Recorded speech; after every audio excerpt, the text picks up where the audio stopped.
كنت فاكر ان اللي فات انتهى، كنت فاكر ان العذاب خلص، وان الماضي اللي كنت بحاول اهرب منه مات. لكن الحقيقة ان الماضي عمره ما بيموت. السلام عليكم، اهلا بيكم في قصة جديدة من قصص الرعب مع امل. كنت واقف قدام الست اللي ظهرت فجأة على باب بيتي. عينيها كانت مليانة رعب وكأنها شافت الموت بعينيها. قلت لها بحذر: انت مين؟ وازاي عرفتي مكاني؟ رددت بصوت مهزوز: مش مهم انا مين، المهم انك الوحيد اللي ممكن تقدر تنقذني، وهو راجع هيضيعني زي ما ضيع اللي قبلي. حسيت بقلبي بيقف. الجملة دي سمعتها قبل كده، ولا انا اللي بيتهيألي؟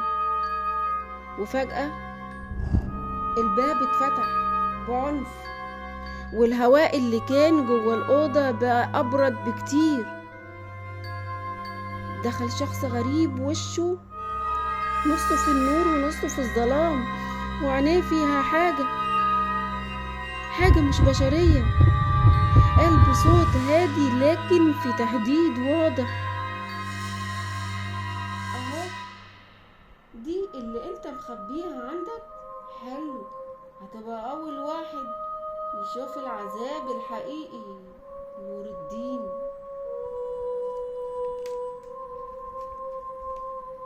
قلت له وانا بحاول اخفي توتري: انت مين وعايز ايه مني؟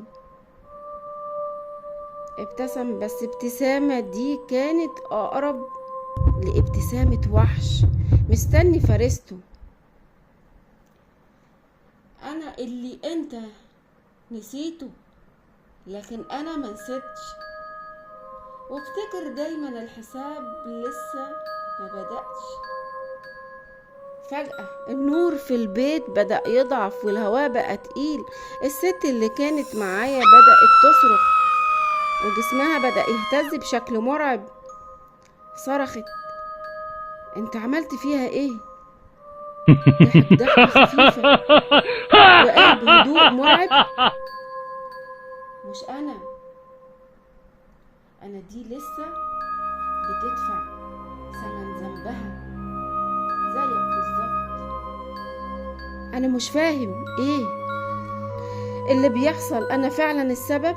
طيب لو فعلا انا السبب، ايه اللي عملته؟ الست دي وقعت على الارض، عينيها فتحت على اخرها، وشها كان مليان رعب، وهي بتقول كلمة واحدة قبل ما تفقد الوعي: المقبرة. جسمي تجمد، قلبي دق بسرعة. المقبرة؟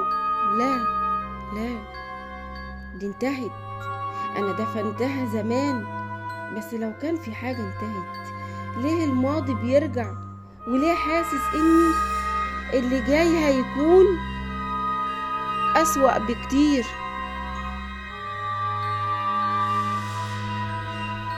في نهاية القصة انتهت، بس لسه في الأجزاء. استنوا الجزء السادس كله رعب. اكتبولي في التعليقات ايه اللي استفدتوه من القصة. اكتبولي في التعليقات اي حد عنده قصة عايز ينشرها، هعمله حلقة خاصة. اكتبولي رأيكم في التعليقات، ياريت نفسي اسمع تعليقاتكم وتفاعلكم معايا. واشتركوا في القناة وفعلوا زر الجرس. والسلام عليكم ورحمة الله.